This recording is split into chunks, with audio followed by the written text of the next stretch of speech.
আসসালামু আলাইকুম ওয়া রাহমাতুল্লাহি ওয়া বারাকাতুহু। চলুন তারকিব শিখি ক্লাস 15 তে আপনাদের সকলকে জানাই স্বাগতম। আজকের এই ক্লাসে আমরা মাওসুফ এবং সিফাতের মধ্যে থেকে শুধুমাত্র মাওসুফটি যদি আলিফ লাম যুক্ত হয় তাহলে তার তারকিব কিভাবে করতে হবে তা নিয়ে আলোচনা করি ইনশাআল্লাহ। চলুন মূল আলোচনা শুরু করি। বিসমিল্লাহির রহমানির রহিম। সকলে স্ক্রিনের প্রতি লক্ষ্য করুন, দেখবেন দেওয়া রয়েছে আল কলানসাতু জামিলাতুন, অর্থ হলো টুপিটি সুন্দর। এখানে কলানসাতুন জামিলাতুন মূলত এরকম ছিল। এরপর এই কলানসাতুনের পূর্বে একটা আলিফ লাম যুক্ত করা হয়েছে।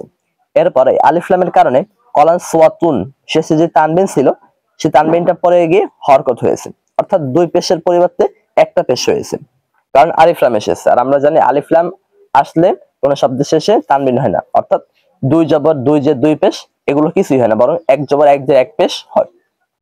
তো মূলত ছিল আল কলানসাতুন জামিলাতুন, এটা মূলত ছিল কলানসাতুন জামিলাতুন। এরপর কলানসাতুনের পূর্বে আলিফ লাম আনায় হয়েছে আল কলানসাতুন। আমরা দেখতে পাচ্ছি কলানসাতুন জামিলাতুন এটা মাওসুফ সিফাত ছিল।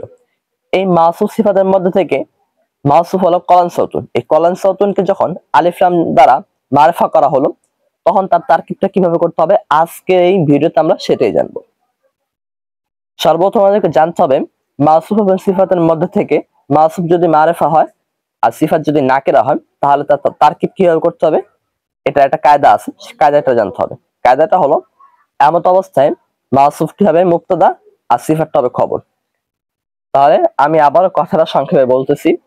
মাওসুফ সিফাতের মধ্যে থেকে মাওসুফ যদি আলিফ লাম দ্বারা মারফা হয় তাহলে এমত অবস্থায় আলিফ লাম যুক্ত শব্দটি হবে মুবতাদা আর পরবর্তী অংশ হবে খবর। আল কলানসাতুন এখানে এটা হবে মুবতাদা আর জামিলাতুন এটা হবে খবর, অথবা মুবতাদা এবং খবর মিলে হবে জুমলাতুন ইসমিয়াতুন খাবারিয়া। আশা করি বিষয়টা বুঝতে পেরেছেন। এরপর দেখুন লেখা রয়েছে আল মাদ্রাসাতু ওয়াসিআতুন, অর্থ হলো মাদ্রাসাটি প্রশস্ত। এখানে মূলত ছিল এরকম বাক্যটা মাদ্রাসাতুন ওয়াসিআতুন, অর্থাৎ মাদ্রাসা ছিল মাওসুফ আর ওয়াসিআতুন ছিল সিফাত। এরপর মাদ্রাসাকে আপনার আলিফ লাম দ্বারা মারফা করা হয়েছে, এই কারণে মাদ্রাসাতুন শেষে যে দুই পেশ ছিল সে দুই পেশ না হয়ে এখন একটা পেশ হয়েছে। এমত অবস্থায় আমরা যে কায়দাটা জানতে পেরেছি ওই কায়দা অনুযায়ী তারকিবটা করব। আমরা বলেছিলাম যে মাওসুফ সিফাতের মধ্যে থেকে মাওসুফ যদি মারফা হয় আর সিফাত যদি নাকেরা হয় তাহলে এমত অবস্থায় মাওসুফটি হবে মুবতাদা আর সিফাতটি হবে খবর। কাজেই এই কায়দা অনুযায়ী আল মাদ্রাসাতু এটা হবে মুবতাদা আর ওয়াসিআতুন এটা হবে খবর, অথবা মুবতাদা এবং খবর মিলে হবে জুমলাতুন ইসমিয়াতুন খাবারিয়া। এরপর দেখুন লেখা রয়েছে আল মাদিনাতু নাযিফাতুন, অর্থ হলো শহরটি পরিচ্ছন্ন। আল মাদিনাতু অর্থ হলো শহরটি, নাযিফাতুন অর্থ হলো পরিচ্ছন্ন। আল মাদিনাতু নাযিফাতুন এটা মূলত ছিল এরকম মাদিনাতুন নাযিফাতুন। এরপর মাদিনাতুন এর পূর্বে একটা আলিফ লাম আনার কারণে মাদিনাতুন থেকে হয়েছে আল মাদিনাতুন। আলিফ লাম আসার কারণে মাদিনাতুনের শেষে যেই দুইটা পেশ ছিল একটা পেশ পরে গিয়েছে।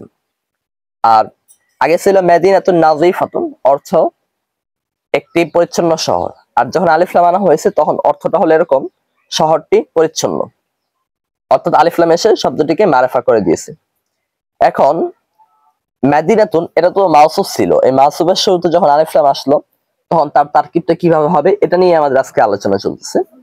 তা আমরা কায়দা জেনেছিলাম যে যদি শুধুমাত্র মাওসুফটা মারফা হয় তাহলে এমত অবস্থায় আপনার মাওসুফটি হবে আপনার মুবতাদা আর সিফাতটা হবে খবর।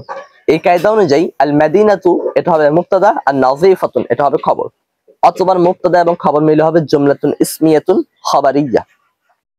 আমি আপনাদের সুবিধার্থে শুধুমাত্র মাওসুফ যদি মারফা আর সিফাত যদি নাকেরা হয় তার তারকিব পরীক্ষার খাতায় কিভাবে লিখতে হবে তা স্ক্রিনে দেখাচ্ছি। আপনারা সকলেই এটা মনোযোগ সহকারে দেখবেন এবং এটা পরীক্ষার জন্য সকলে নোট করে নেবেন। আশা করি আজকে এই ক্লাসে আমরা যে সমস্ত বিষয় নিয়ে আলোচনা করেছি তা আপনারা বুঝতে পেরেছেন। এরপরে যদি কোথাও কোনো অস্পষ্টতা থেকে যায় তাহলে অবশ্যই আপনারা তা আমাদেরকে কমেন্টে জানাবেন। আমরা ইনশাআল্লাহ আপনাদের প্রশ্নের উত্তর দেওয়ার যথাসাধ্য চেষ্টা করব। আর আজকে এই ক্লাস যদি আপনাদের সামান্যতম উপকার করে থাকে তাহলে অবশ্যই ভিডিওতে একটি লাইক দিয়ে দিনের সাথে শেয়ার করে দিবেন। আজকের মতো বিদায় নিচ্ছি, সকলে ভালো থাকবেন। আসসালামু আলাইকুম ওয়া রাহমাতুল্লাহি ওয়া বারাকাতুহু।